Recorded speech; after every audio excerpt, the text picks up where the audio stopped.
थंडी पडली तर माणसाला थंडी पण सहन होत नाही.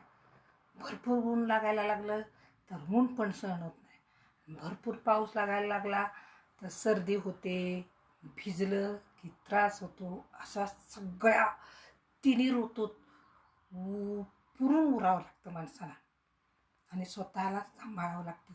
तर आता भरपूर ऊन लागतंय बाहेर. आता मला घरात बसून असं वाटतं की या उन्हात आपण जात येत होतं कसं, थांबत होतं कसं. शाळेत बघा, सगळ्या शाळेत म्हणजे काय सगळं फॅन बिन, सरकारी शाळा अशाच असतात, सगळ्या गोष्टी उपलब्ध असतात असं नाही. कुणाच्या तर मदतीनं त्या करून घेतो आम्ही.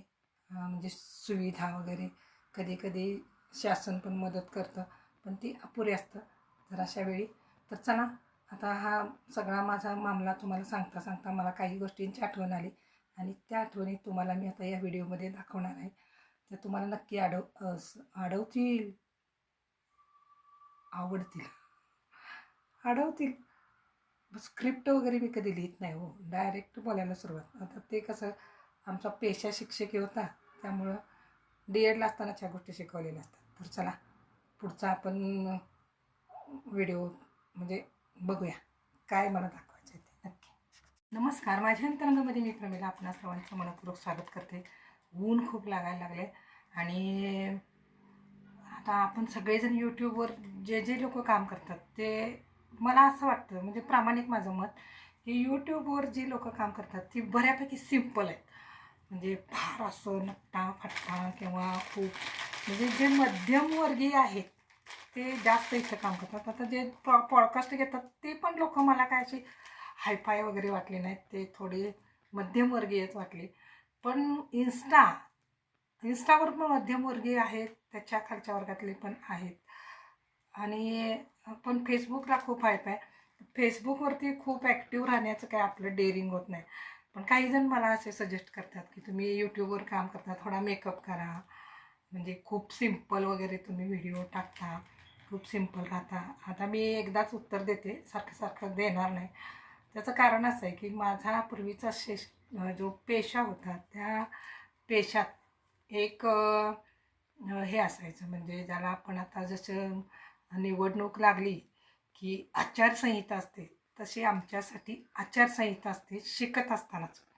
त्यामुळं तुमचे कपडे घालण्याची पद्धत, तुमची हेअरस्टाईल, याच्यामध्ये तुम्ही फार मॉडर्न म्हणजे करू शकता, करायला काही प्रॉब्लेम नाही. पण ते आता ती सवय झालेली आहे आणि मग त्यामुळं मी जास्त मेकअप वगैरे खूप करून काय काय करून कधी कधी मी ट्राय केला, पण ते माझं मला नाही पटत. जसं आहे तसं राहायचं, तसंच दाखवायचं, असा माझा जास्त कल असतो. तर असू दे. खूप स्मार्ट लुक ठेवून सोशल मीडियावर हल्ली वावरणं देखील तितकं सिक्युअर राहिलेलं नाही. तर आज मला थोडंसं एक काम करायचं आहे, ते म्हणजे बरेच दिवस झालं माझी एक साडी येऊन पडली. ती साडी मला आज ब्लाऊज शिवायला टाकायचं आणि मी मध्यंतरी इकडं तिकडं माझं झालं, त्यामुळं ही साडी मला ही खूपच आवडली.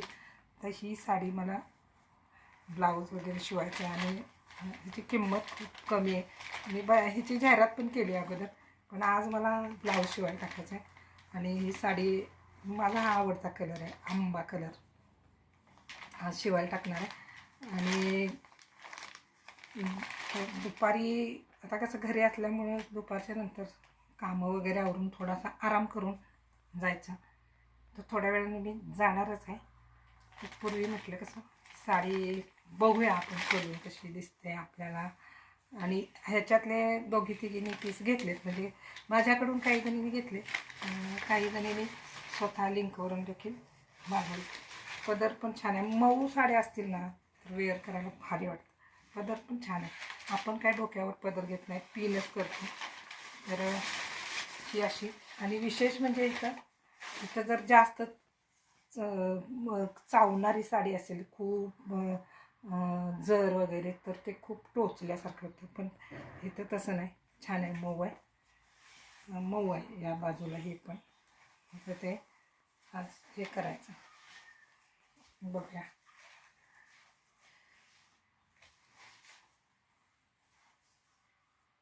चालते, नेसून ब्लाऊज वगैरे शिवून मग वेअर करून बघायची कशी दिसते. जरासा थोडासा किंचित चालू बदलून. तर चला, कसे आहात सगळे? बरे आहात ना? उन्हाची तब्येत सांभाळा, पक्ष्यांना पाणी ठेवा, बिचाऱ्यांना पाण्याची गरज असते. ठीक आहे, जाऊ एवढाच आपला व्हिडिओ, शॉर्ट बट स्वीट. आवड असेल तर नक्की सांगा. हाई कुणाचे माझ्याकडे उधार असतील तरी पण सांगा.